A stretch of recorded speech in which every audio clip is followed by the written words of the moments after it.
Selamat malam. Indeks Persepsi Korupsi Indonesia 2025 merosot.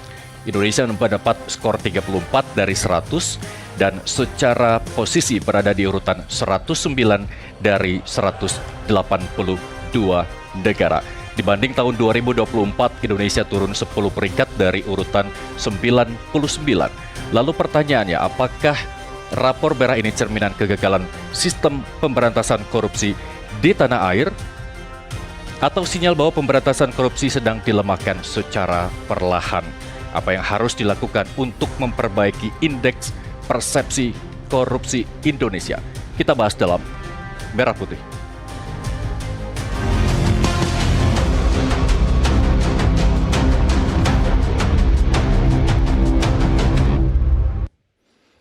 Malam ini kita akan bahas rapor merah korupsi Indonesia bersama narasumber yang telah hadir bersama kami di studio Toba NT Tower, Jakarta. Di sebelah kanan saya ada Ketua KPK 2011-2015, Abraham Samad. Pak Abraham, terima kasih. Makasih. Sukses selalu. Baik. Nusantara Di TV. samping Pak Abraham ada Yasar Aulia, peneliti ICW. Terima kasih telah bergabung bersama kami. Terima kasih Mas sudah mengundang. Dan di sebelah kiri saya ada Ferdian Yazid, Manajer Program Transparansi Internasional Indonesia. Mas Ferdian, terima kasih telah bergabung bersama kami. Kita akan bahas nanti, tapi usai kita lihat tayangan berikutnya terlebih dahulu.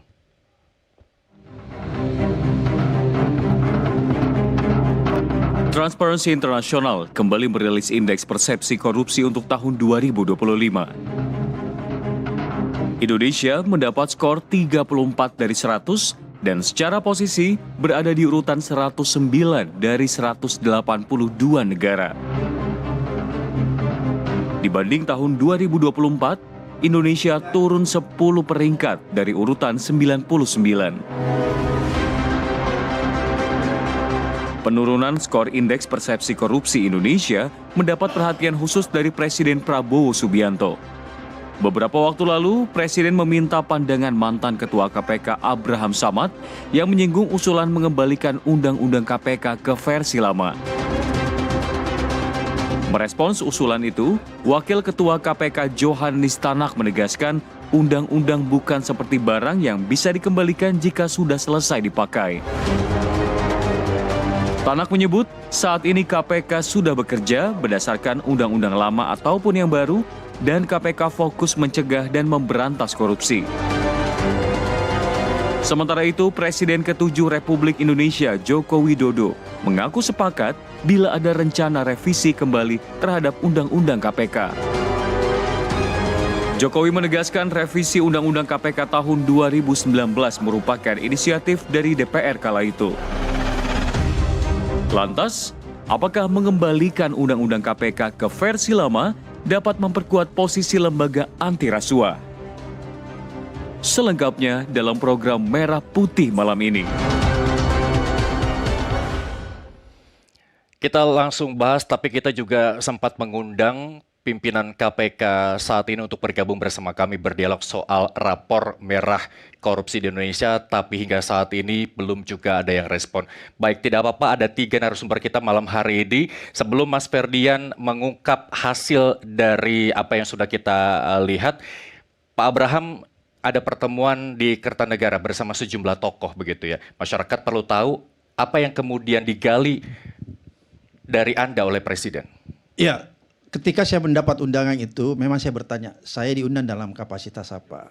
Kemudian saya dijelaskan bahwa dalam kapasitas sebagai mantan Ketua KPK dan saya diminta menjelaskan tentang roadmap pemberantasan korupsi serta indeks persepsi korupsi. Pada saat itu diundang, belum rilis nih, 34, masih 37. Tapi saya udah punya firasat bahwa pasti IPK kita akan menurun. Firasat atau kecurigaan? Kecurigaan karena saya melihat IPK kita itu fluktuatif banget, selalu naik turun. Saya melihat begitu dan saya melihat ada beberapa gelagat yang memberi saya indikasi bahwa akan turun. Kira-kira seperti itu. Oleh karena itu pada saat pertemuan dan Pak Prabowo saya menjelaskan tentang roadmap pemberantasan korupsi. Kemudian bagaimana apa yang seharusnya dilakukan pemerintah ini agar meningkatkan indeks persepsi korupsi kita. Saya katakan bahwa pemberantasan korupsi itu memang sekarang ada luar biasa. bahkan bergemuruh, saya bilang. Kenapa saya katakan bergemuruh? Kalau kita lihat apa yang terjadi di Kejaksaan Agung, itu kan bergemuruh. Banyak kasus, bahkan duit sampai triliunan pun dipamerkan. Itu kan gemuruh. Begitu pula OTT KPK, bergemuruh semua. Tapi ironi, kok pemberantasan korupsinya kelihatannya bergemuruh, tapi IPK-nya hancur. Pertanyaan saya, berarti ada yang salah dalam pemberantasan korupsi ini.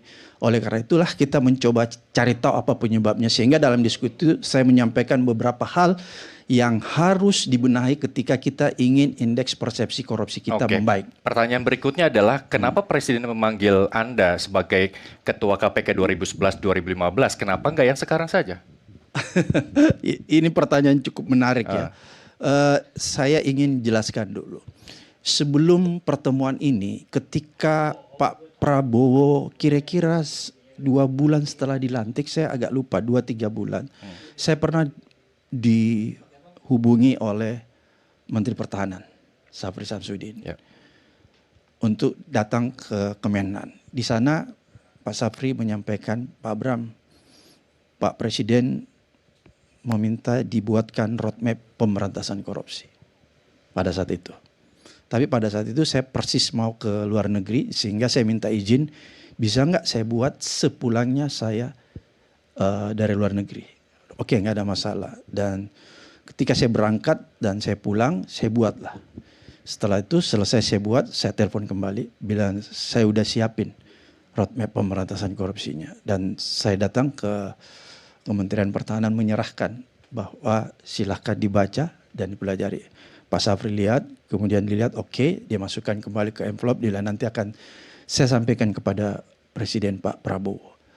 Oleh karena itulah pertemuan kemarin sebenarnya salah satu ingin mengkonfirmasi roadmap yang telah saya buat dan berbicara tentang indeks persepsi korupsi. Ada indikasi ketidakpercayaan dengan pimpinan KPK saat ini? Oh, atau jujur ada keresahan apa Presiden memanggil Anda? Enggak, sama sekali enggak. Mungkin kebetulan aja. Mungkin saya dianggap mantan KPK yang agak rewel di luar.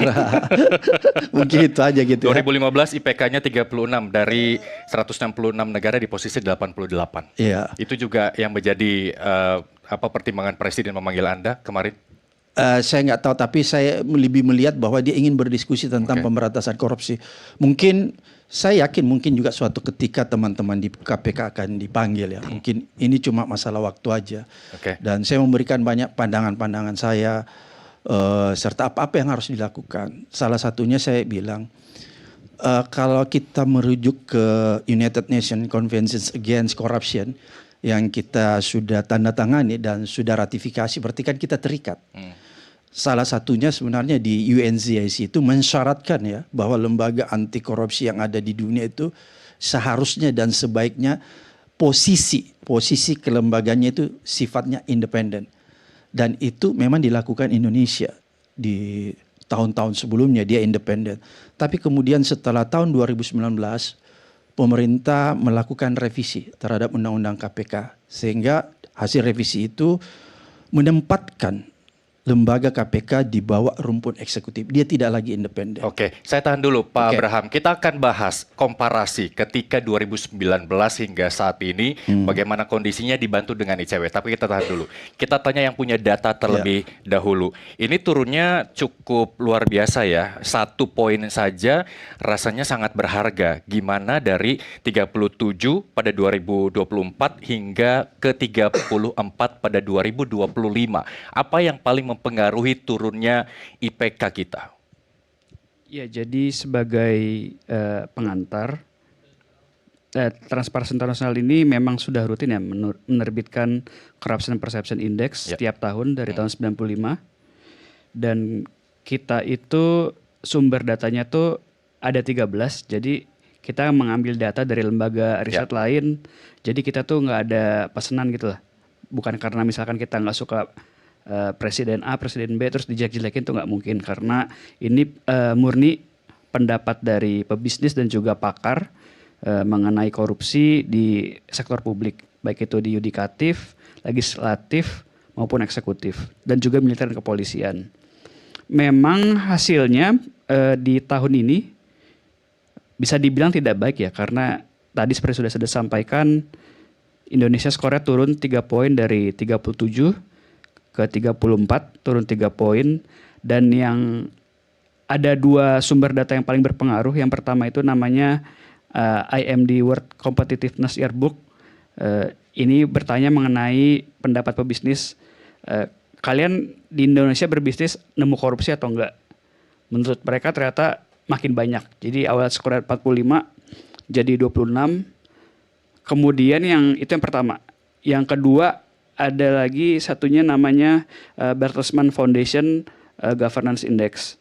Ini bertanya mengenai bagaimana sih pencegahan korupsi selama ini dijalankan dalam 1 tahun terakhir, dan juga bagaimana sih pemberantasan korupsi dilakukan. Ternyata ini juga sama, skornya turun dari 39 ke 30, 9 poin. Ini yang paling parah. Jadi pertama tadi korupsi dianggap makin lazim, terus di compounding makin parah, ternyata pencegahan pemberantasannya makin nggak cukup gitu. Selain itu memang ada beberapa indeks yang sudah lama ya selalu di bawah, ada namanya World Justice Project, Rule of Law Index, dan juga ada FIDEM, ini terkait korupsi di eksekutif, legislatif, yudikatif. Itu skornya pasti di bawah 30. Jadi itu biasanya yang skor yang paling bawah lah dan nggak beranjak naik. Jadi memang pebisnis dan pakar juga masih nganggap di 3 rumpun kekuasaan itu ya korupsinya makin parah sekarang di zaman rezim sekarang. Baik. Dan kalau kita ngomongin soal sektor pemberantasan korupsi di KPK, berapa berpengaruh terhadap perubahan IPK kita? Tadi Anda juga mengatakan bahwa penindakannya agak berkurang begitu, padahal di setiap lini baik eksekutif, legislatif, dan yudikatif ada kasusnya. Iya, jadi ini menarik ya peran KPK dalam pemberantasan korupsi. Dulu zamannya Pak Abraham, mungkin Pak Abraham juga ingat ada... Zamannya Pak Abraham memang ada tajinya. Iya, ada tajinya. Diakuin Pak. Ada juga yang namanya Jakarta Principle Pak pada saat itu. Jadi pada saat itu tuh 2012 KPK tuh sama tingkat global seluruh dunia. Mereka tuh pada ini jadi KPK tuh dijadikan sebagai role model lah. Kalau lembaga pemberantasan korupsi itu harus seperti ini. Itu tahun 2012. Jadi dibikin semacam prinsip-prinsip bagaimana sih bikin lembaga anti korupsi yang bagus. Satu kata yang paling banyak keluar ya tadi independensi. Itu juga sejalan juga ya tadi sampai Pak Abraham dari UNCSC, United Nations Convention Against Corruption, juga menyatakan hal sama. Independensi itu penting. Dan Indonesia itu kalau melihat skor indeks persepsi korupsi, kita itu all time high-nya atau yang skor paling tertingginya itu tahun 2019. Tepat ya inilah periode sebelum Pak Jokowi kepilih lagi untuk yang kedua kali. Setelah itu di tahun itu 2019 skor kita itu 40 di 100. Itu ya skor paling tinggi sepanjang kita menilai Indonesia. Cuma setelah itu, setelah ada revisi UU KPK, bahkan juga nyampai muncul gelombang besar reformasi di korupsi, itu tuh skor kita fluktuatif. Biasanya turun. Nah sekarang turunnya ya udah nyampe 34, berarti ya dari dulu paling tinggi itu ya turun 6 poin, itu cukup signifikan sih menurut kami. Nanti kasih PR ke Indonesia ya, dari Transparansi Internasional Indonesia bagaimana untuk mengubah rapor merah menjadi rapor hijau. Tapi paling tidak rapor kuning dulu lah ya, kalau rapor hijau itu terlalu muluk-muluk begitu ya. Kalau